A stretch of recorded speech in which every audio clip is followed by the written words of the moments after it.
Winona Hart stood on the porch of her ranch house, with her spine straight and her chin lifted, the way her father had taught her when facing men who believed land was something a woman could misplace.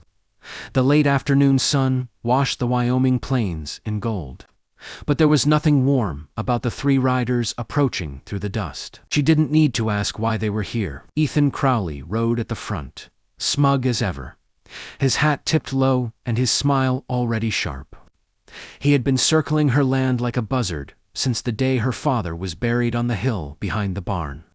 A widowed daughter with no husband, no sons, and several thousand acres of prime grazing land was, in Crowley's eyes, an opportunity. Winona folded her hands calmly in front of her skirt.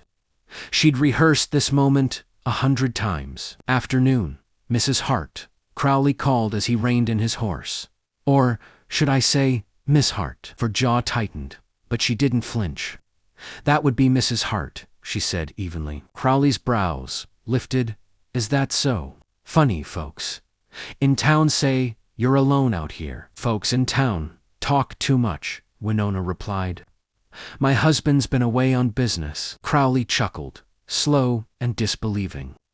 Must be some husband to leave his wife alone on a spread this size. "I'd like to meet him." Winona's heart thudded hard against her ribs, but she met his gaze without blinking. "You will, when he returns." Crowley leaned forward in his saddle. "Because, if you're lying, Winona, the law says this land don't rightly belong to you, and I'd hate to see it fall into capable hands." Her fingers curled into her palm as the riders turned and left her, standing there with the dust settling at her feet. That night, Winona sat alone at the small kitchen table, a single lamp burning low. The deed lay open beside her, the words blurring as exhaustion crept in. She had 3 weeks. 3 weeks before Crowley came back with papers, lawyers, and enough pressure to break her. She needed a husband, not a real one, just a name, a ring. A man who could stand beside her long enough to make Crowley back off. She laughed softly at the thought, shaking her head. "Where am I supposed to find a man willing to pretend to be married?" The answer came the next morning, riding in on a tired bay horse. Winona was mending a fence near the south pasture when she heard hooves behind her. She turned, wary, hand already resting on the post driver. The man who approached looked road-worn and sunburned. His coat patched, his beard trimmed but unpolished. His eyes, those were steady, observant, the kind that measured a place before stepping into it. "Morning," he said. "Name's Levi Cole. I was told this land might be hiring." Winona studied him. He didn't leer, didn't smirk, just waited. "We don't hire drifters," she said. "That's fair," Levi replied. "But I'm not much for drifting. I work, fix fences, break horses, stay out of trouble." She hesitated, then asked, "How long would you stay?" Levi glanced across the land, the rolling hills, the worn fence line. "As long as I'm needed." Something in his voice made her chest tighten. An idea reckless, desperate, and dangerous took root. She swallowed. "What would you say if I told you I needed more than a ranch hand?" Levi looked at her now, really looked at her. "Depends what you're asking." Winona reached into her pocket, pulling out a plain gold band, her mother's never used. "I need a husband," she said quietly. "Only on paper, only for a little while." The wind swept across the plains, carrying dust and possibility. Levi didn't answer right away. "Then," he said, "tell me who you're hiding from." Levi listened without interrupting as Winona told him everything. They sat at the small kitchen table, the same lamp still burning low, even though it was midday.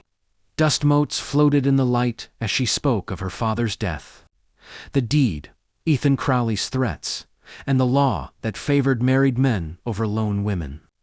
Her voice stayed steady, but her hands betrayed, her fingers tightening around her cup, knuckles pale. When she finished, silence filled the room. Levi leaned back in his chair, tipping it onto 2 legs, eyes fixed on the ceiling.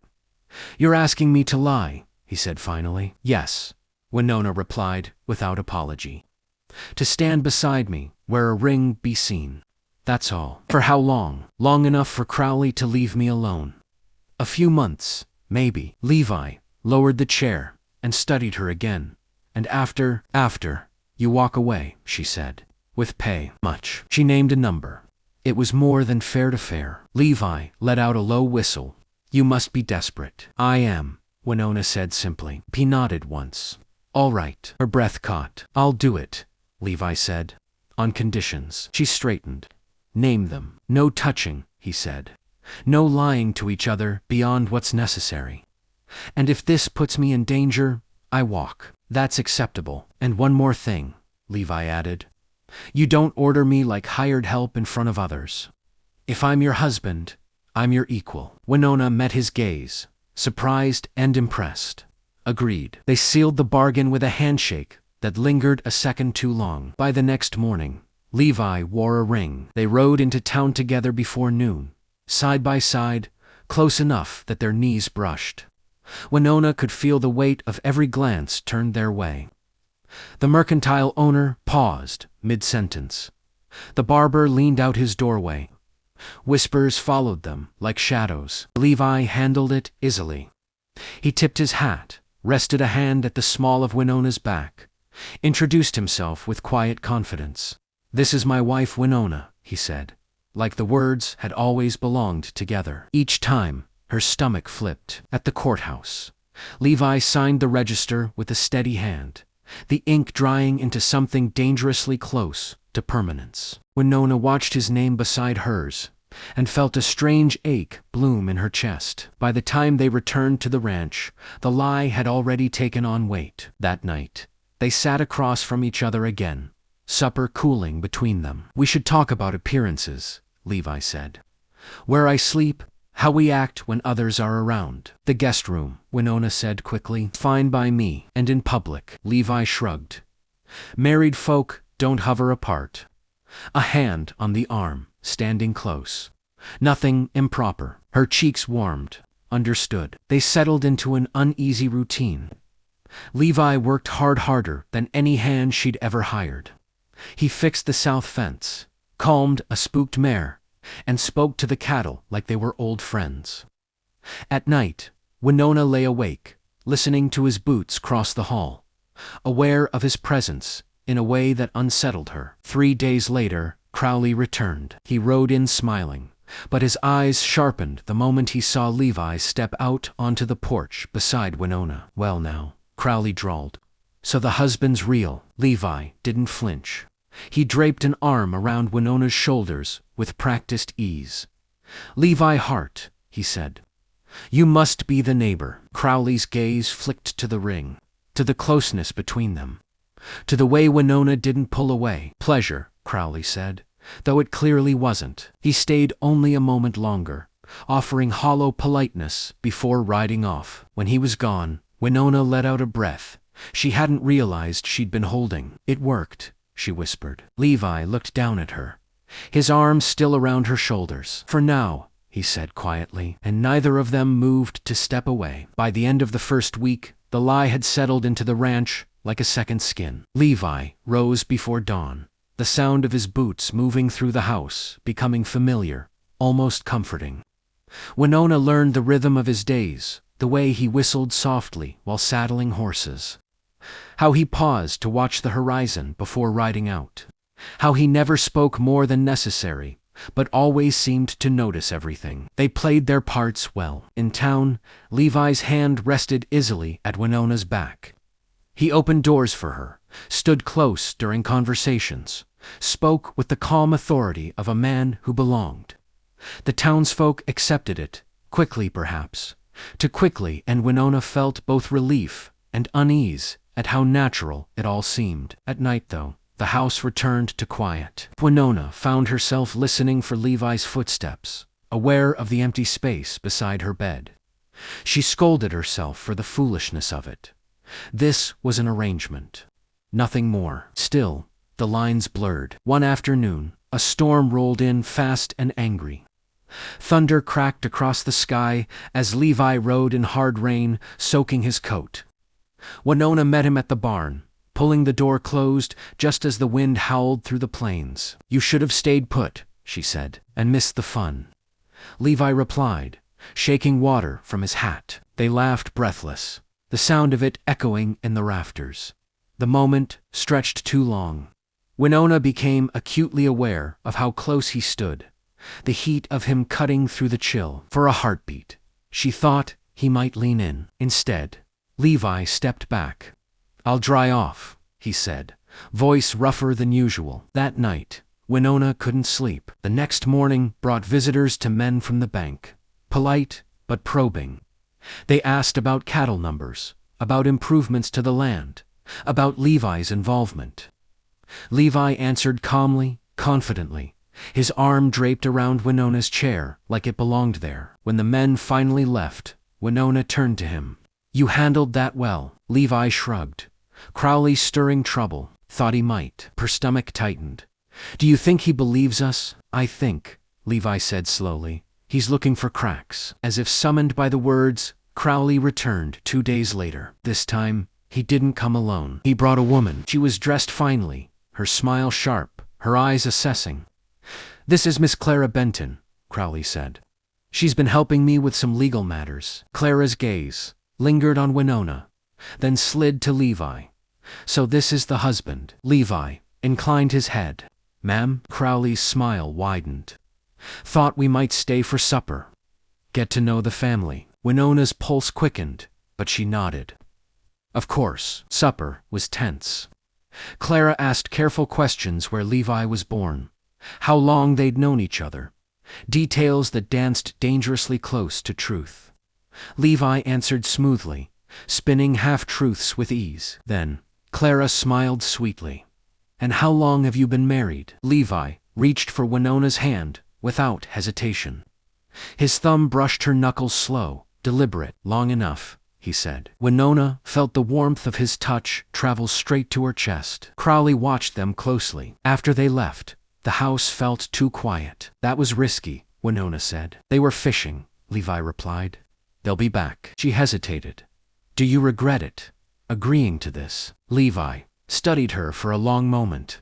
"No." The words settled between them, heavier than it should have. Later that night, Winona heard Levi pause outside her door. For a moment, she thought he might knock. He didn't, and somehow that hurt more than if he had. The trouble came quietly, the way most dangerous things did. Winona noticed it first, in the cattle. One steer gone missing, then another. Levi rode the perimeter twice a day, his jaw tight, eyes scanning the land with growing suspicion. "Crowley's testing us," he said one evening, as they stood by the fence line, seeing how far he can push. Winona wrapped her shawl tighter around her shoulders. "He won't stop until he finds proof. Creates a problem big enough to force your hand." 2 nights later, they heard the gunshot. Winona was out of bed before the echo faded, heart pounding as she rushed to the porch. Levi was already there, rifle in hand, scanning the darkness. The barn was burning. Flames climbed the side, like living things, crackling and snapping as smoke rolled into the sky. Levi ran without hesitation, shouting orders, dragging hoses, doing everything he could to save what remained. Winona followed, coughing, tears streaming not from the smoke, but from the sight of her father's work going up in flames. They saved the horses, lost half the hay. By morning, the barn was a blackened skeleton. Crowley arrived before noon, feigning concern. "Terrible accident," he said, eyes far too pleased. "Lucky you had a man around." Levi stepped closer to him, voice low and dangerous. "Accidents leave tracks." Crowley only smiled and rode away. That night, Winona sat on the porch steps, staring at the ruined silhouette against the stars. Levi joined her, setting a blanket over her shoulders without a word. "This is my fault," she said finally. "If I hadn't asked you—" "Stop," Levi said gently. "Crowley would have come for you, either way." She turned to him, eyes shining. "You didn't sign up for this." Levi met her gaze. "I stayed." The silence stretched, heavy with everything unspoken. The fire had burned away more than wood, and hate had burned away the last of the distance between them. Without thinking, Winona reached for his hand. Levi stiffened, just for a second, then intertwined his fingers with hers. This was supposed to be pretend, she whispered. I know, but it doesn't feel that way anymore. Levi exhaled slowly. That's the danger. They leaned in at the same time. The kiss brief, but charged, like a spark catching dry grass. Levi pulled back first, resting his forehead against hers. If we cross this line, he said, there's no pretending after. Winona nodded, heart racing. I don't want to pretend anymore. Before he could answer, a rider appeared at the edge of the property Clara bent. She brought papers, legal ones. She dismounted, expression cool. Crowley's filing a claim. Says, your marriage is fraudulent. Winona's stomach dropped. On what grounds? Clara's eyes flicked between them. He's claiming your husband has no legal standing, no shared assets. No proof of cohabitation. Levi's grip tightened on Winona's hand. You're welcome to try, Winona said, voice shaking but firm. Clara hesitated. There is another way. Crowley is willing to withdraw the claim if Mr. Cole leaves the territory. The words landed like a gunshot. Winona turned to Levi. No. Levi was already shaking his head. That's not happening. But Clara's gaze softened just a little. If he stays, this will go to court. And Winona, the law isn't kind to women standing alone. That night, Winona lay awake, staring at the ceiling. Levi sat at the table until dawn. When the sun rose, they both knew the lie had reached its breaking point. Morning came pale and quiet, the kind that felt like the world was holding its breath. Winona found Levi in the barn, saddling his horse. The sight of it twisted something deep in her chest. His movements were calm, deliberate to calm. You're leaving, she said. Levi didn't look at her. Crowley's right about one thing. If I stay, he'll destroy you in court. Or worse. So you'll just go, her voice cracked. After everything, Levi finally turned, pain clear in his eyes.